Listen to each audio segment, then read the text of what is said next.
Testonic.ai from panic to prep. 100% free until JEE, MSET and KSET. Timmarusu టైంలో cinema hit అంటే ఆ cinema అప్పటికి ఆ బడ్జెట్కి హిట్టే. ఆ టైంలో రిలీజ్ అయిన అంటే కోవిడ్ రెస్ట్రిక్షన్స్తో రిలీజ్ అయింది. హాఫ్ సీట్స్ మాత్రమే అవైలబిలిటీ ఉంచి. సో ఆ టైంలో రిలీజ్ అయ్యి కూడా అది డిసెంట్ బిజినెస్ అది. అయితే ఆ సినిమా హిట్ అయినప్పటికీ కూడా మీకు వచ్చిన చిన్నపాటి నెగిటివ్ ఏంటంటే లైక్ మీ లుక్స్ విషయంలో కానీ ఇవన్నీ కూడా చిన్నపాటి ఒక నెగిటివ్ క్రిటిసిజం అయితే వచ్చింది. సో దాన్ని ఎలా ఫేస్ చేశారు, ఆ తర్వాత దాన్ని ఎలా ఓవర్కమ్ అయ్యారు?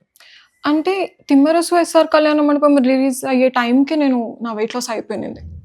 ఒకవేళ అప్పుడు కూడా అలానే ఉండి ఇది నెగటివిటీ అయితే ఇంకా ఎక్కువ ఇంపాక్ట్ ఉండేదేమో. ఓకే.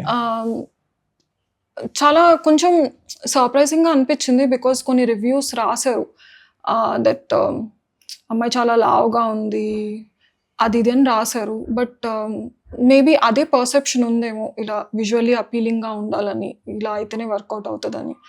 సో వెయిట్ లాస్ అవ్వడం వల్ల అది అంత ఇంపాక్ట్ అవ్వలేదు నాకు. I just thought like this is expected ఏమో ఇలాగా.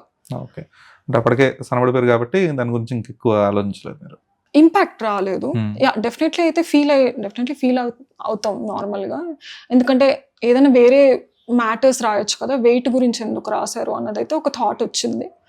బట్ నేను చాలా చెప్పాను కదా, డిటాచ్డ్గా ఉండడం ఇస్ బెస్ట్.